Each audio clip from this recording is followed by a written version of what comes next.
You know that feeling when your entire world shatters in the span of about 30 seconds? When everything you've worked for, everything you've sacrificed for, everything you've believed in just evaporates into thin air? When the ground beneath your feet disappears, and you're left falling into a void with no idea how to catch yourself? When every memory you've ever made becomes tainted by the realization that it was all built on a foundation of lies? That was me at 3:47 p.m. on a Thursday afternoon, standing in my own kitchen, staring at my husband's phone. He'd left it on the counter by accident. It was a simple mistake, the kind anyone could make. But that simple mistake would unravel everything I thought I knew about my life, my marriage, and the people I trusted most in the world. My name is Natalie. I am 42 years old. I have been married to my husband Derek for 17 years. We have 2 children together, a daughter named Emma who is 15, and a son named Joshua who is 12. We have a beautiful home in an exclusive gated community, the kind with manicured lawns and neighbors who wave when they drive by. We have a golden retriever named Max who thinks he's a lapdog. We have a vacation home in the mountains and a boat on the lake. We are that family, the one with the perfect lawn, the perfect holidays, the perfect social media posts that make everyone else feel inadequate. I am a successful attorney. I work at a top-tier law firm. I have built my career from the ground up, one case at a time. I have always believed in justice, in truth, in doing what is right. I believed my marriage was one of those things. Right, true, built to last. Derek is a successful real estate developer, the kind of man who commands attention when he walks into a room. He is tall, handsome, and has a smile that could charm anyone. He is also ambitious, driven, and has a way of making you feel like you are the most important person in the world when he is talking to you. He is the kind of man other women wish their husbands were like. He is the kind of father every child deserves.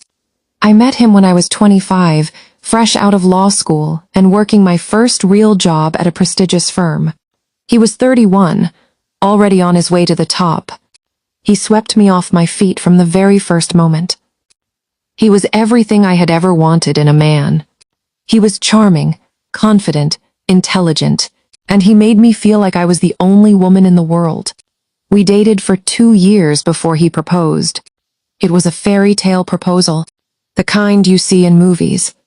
He took me to a beautiful restaurant overlooking the city, got down on one knee, and told me he wanted to spend the rest of his life with me. He had even arranged for the restaurant to play our song in the background. I said yes, of course.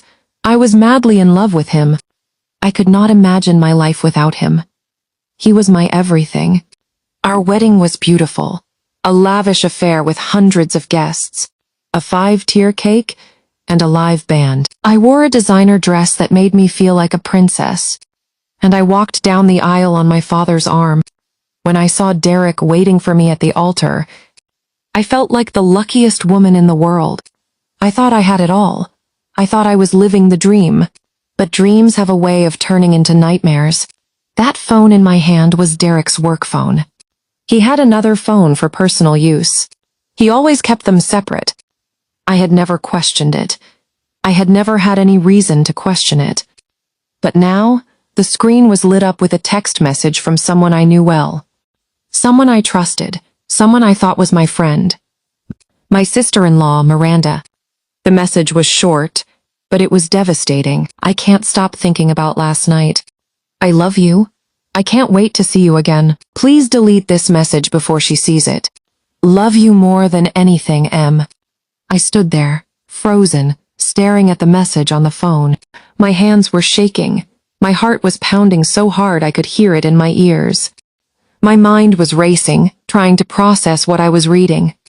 My sister-in-law, my husband's sister, the woman I had welcomed into my home, into my life, into my family. The woman I had trusted with my children, my secrets, my heart. I felt like I had been punched in the gut. I couldn't breathe. I couldn't think.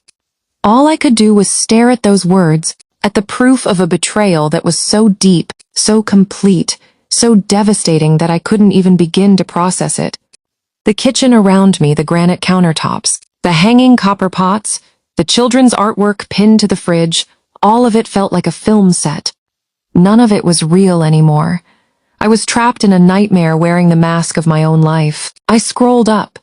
There were more messages. Hundreds of them, going back months, years. They were filled with declarations of love, with promises, with plans.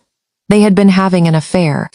For years, behind my back while I was at work, while I was taking care of our children, while I was building our life together. My sister-in-law, my husband, the two people I trusted most in the world had been betraying me for years. I sat down on the kitchen floor, the phone still clutched in my hand, my back against the cold island.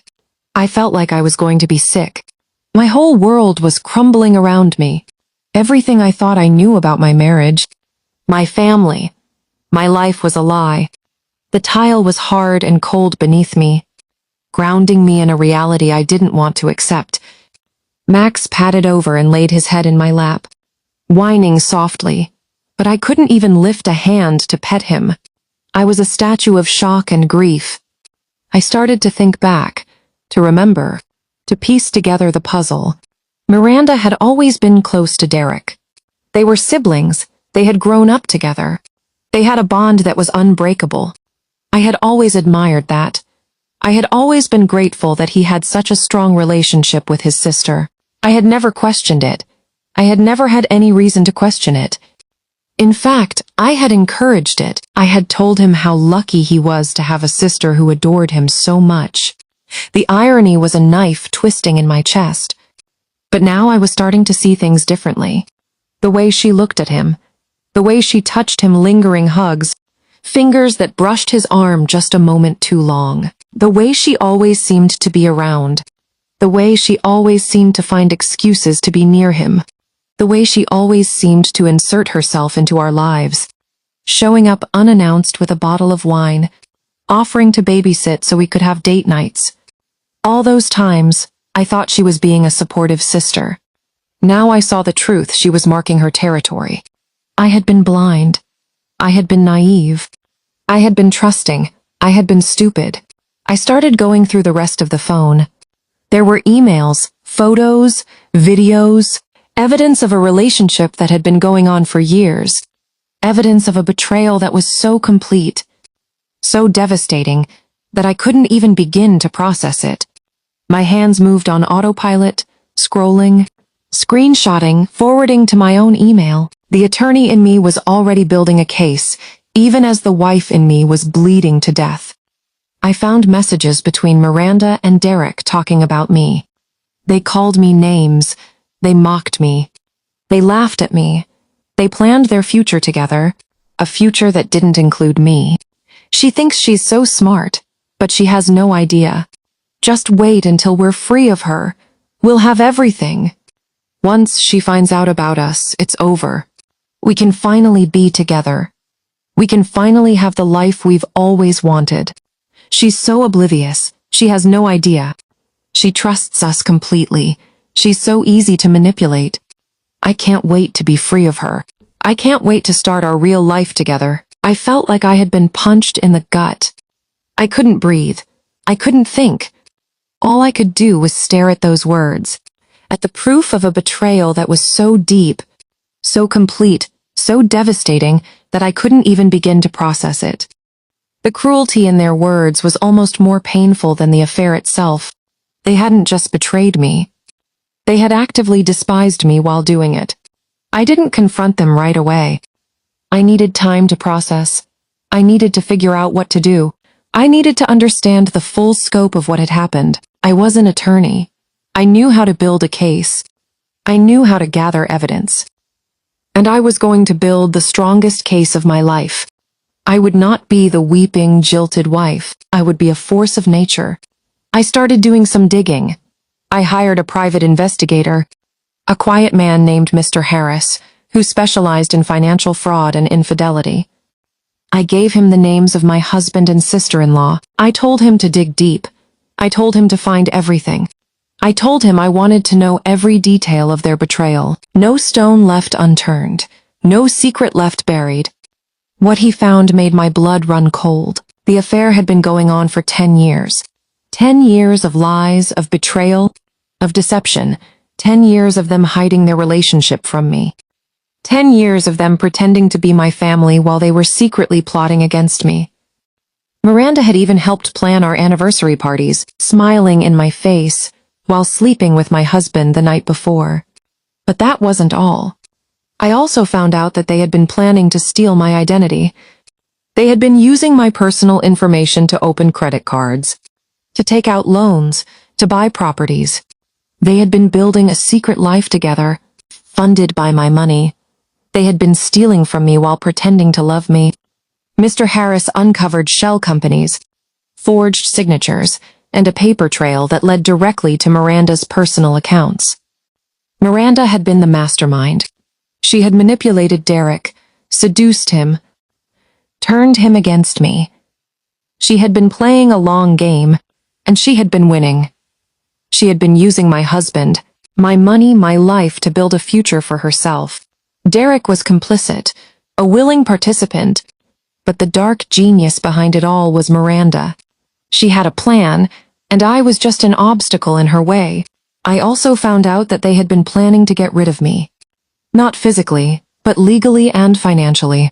To divorce me, to take my children, to take everything I had worked for. They had been waiting for the right moment, the right opportunity. They had spoken to lawyers of their own, laying the groundwork to paint me as an unfit mother, to strip me of my assets. It was a coup disguised as a love affair. I was devastated. I was angry. I was humiliated. I was destroyed. But I was also determined. I gathered all the evidence I had. The phone messages, the emails, the photos, the videos, the financial records, the property records, the proof of their affair, the proof of their betrayal, the proof of their theft, the proof of their plans. I organized it all into a binder, tabbed and cross-referenced, a monument to their lies. If my life was going to burn down, I would be the one holding the match. I had everything I needed to destroy them, but I didn't want to just destroy them. I wanted to make sure they could never hurt anyone ever again. I wanted to make sure they would never have the chance to do to anyone else what they had done to me. This wasn't just about revenge, it was about justice.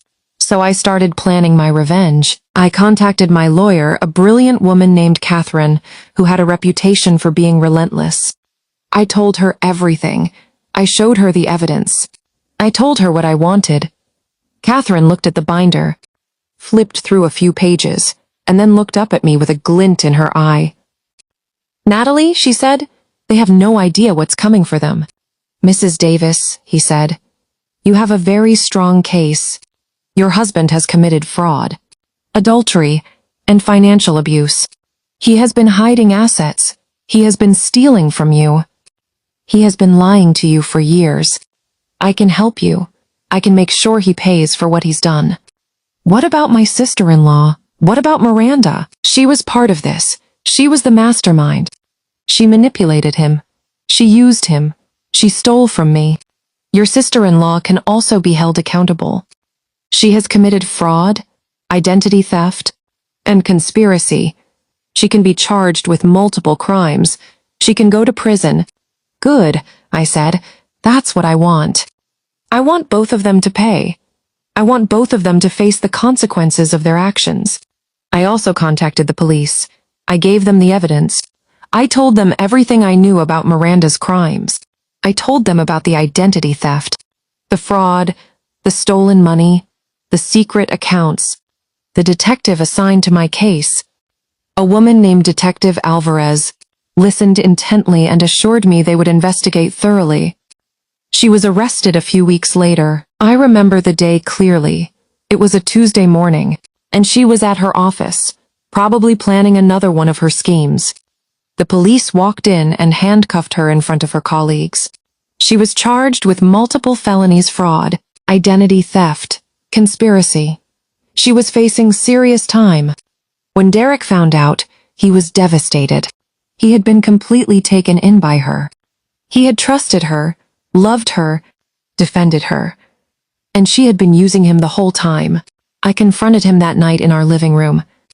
He fell to his knees, sobbing. "She used me," he said, his voice breaking. "She used me for my money, my connections, my access. She never loved me. She never cared about me at all. She just wanted to destroy you.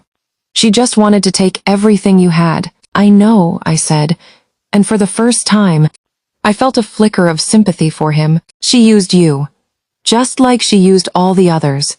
I'm so sorry, Natalie. I'm so sorry for everything. I should have listened to you. I should have believed you. I should have protected you." "It's too late for that," I said, my voice cold. "You made your choice. Now you have to live with it." The divorce was brutal. Derek tried to fight it. He hired his own lawyer, a slick attorney who tried to spin the story. He claimed I was bitter. He claimed I was jealous.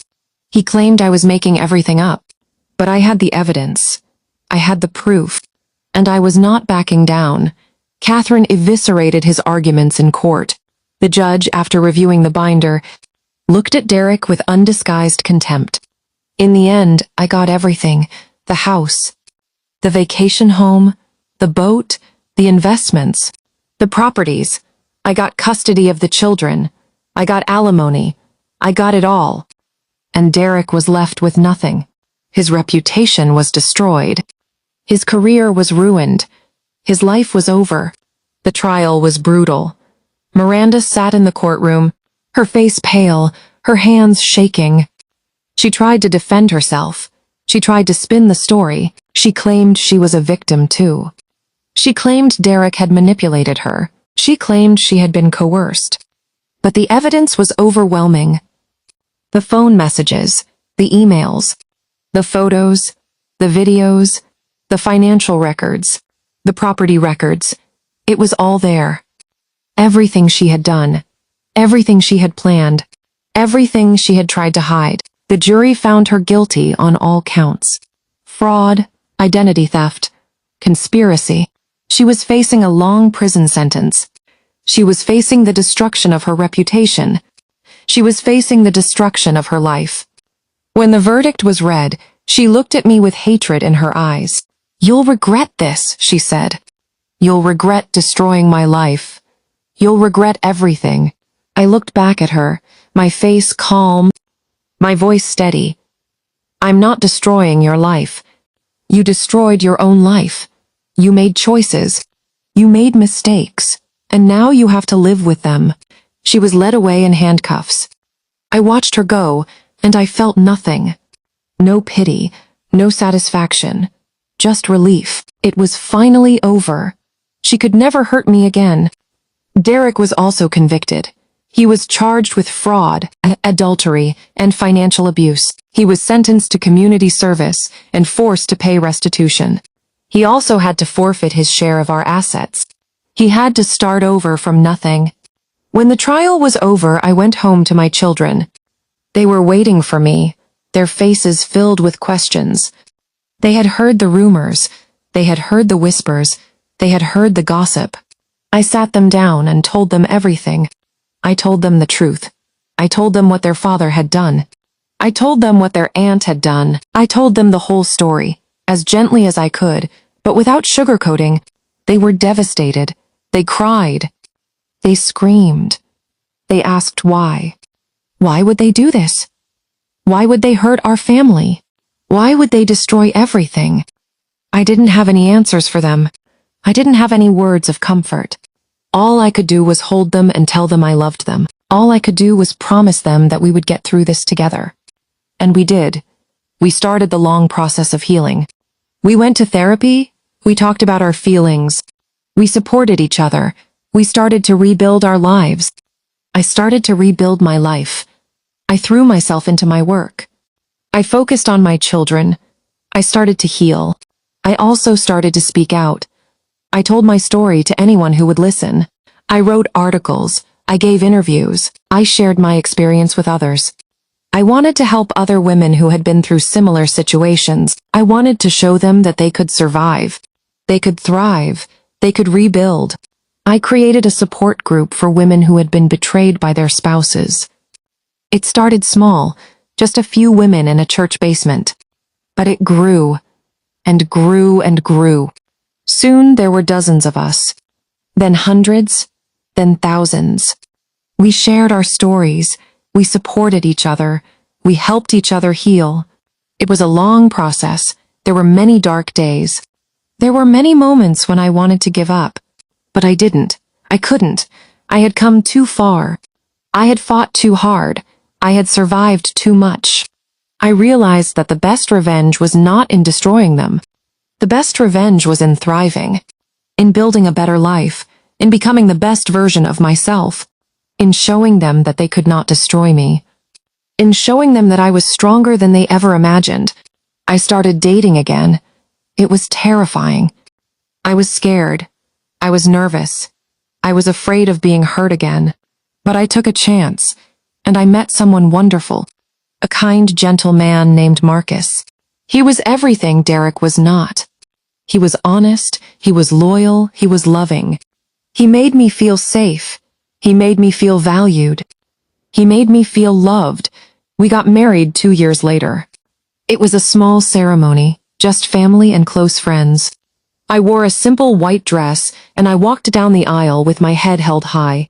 When I saw Marcus waiting for me at the altar, I felt like the luckiest woman in the world. And I had found my happiness again. I had rebuilt my life. I had found peace. It's been 5 years since everything happened. 5 years since I discovered the betrayal. 5 years since I destroyed the people who had hurt me. 5 years since I started to rebuild my life. I'm happy. I'm at peace. I have everything I ever wanted. A loving husband, beautiful children, a successful career, a life filled with joy. Derek is still struggling. He lost everything. His reputation, his career, his family, his life. He is a shell of the man he used to be. He lives alone in a small apartment. He works a dead-end job. He has no friends, no family, no one who cares about him. Miranda is still in prison. She is serving a long sentence. She has been abandoned by everyone she loved. Her family has disowned her. Her friends have deserted her. She is alone, forgotten, lost. I don't think about them much. They are not worth my time. They are not worth my energy. They are not worth my thoughts. I have forgiven them in my own way, not because they deserve it, not because I have forgotten what they did, but because I can't carry that anger around forever. It was too heavy. It was destroying me. I had to let it go. I have learned a valuable lesson. Trust is fragile. Once it is broken, it is almost impossible to rebuild. And sometimes, the people you trust the most are the ones who hurt you the worst. Sometimes, the people you love the most are the ones who betray you the deepest. But that doesn't mean you should stop trusting. It doesn't mean you should stop loving. It just means you should be careful. You should protect yourself. You should always be vigilant. You should always trust your instincts. Because the truth is, our instincts are usually right. If something feels off, it probably is. If someone seems too good to be true, they probably are. And if you find yourself questioning someone's loyalty, you're probably not being paranoid. I ignored my instincts for years. I told myself I was being silly, being dramatic, being paranoid. I convinced myself that everything was fine, that I was just imagining things, that I was being a bad wife for even thinking such thoughts. And look where it got me. Look what it cost me. Loved this story? Hit that subscribe button right now and turn on the bell icon so you never miss a video. I upload brand new stories every single day. Gripping, emotional, and packed with twists that'll keep you guessing until the very end. Don't forget to like this video if it gave you all the feels. Comment below. Have you ever been betrayed by someone you trusted? How did you handle it? I read every single comment. Share this story with someone who needs to hear it. Sometimes the best lessons come from other people's experiences. Got a story idea? Drop it in the comments. Your suggestion might just become the next video on this channel. Subscribe now and join our growing family of story lovers. New videos drop daily at 7 a.m. EST. Perfect to watch with your morning coffee. Trust me, you don't want to miss what's coming next. Until next time, stay strong, stay brave, and never let anyone make you feel like you're not enough. Because you are. You always have been, and you always will be.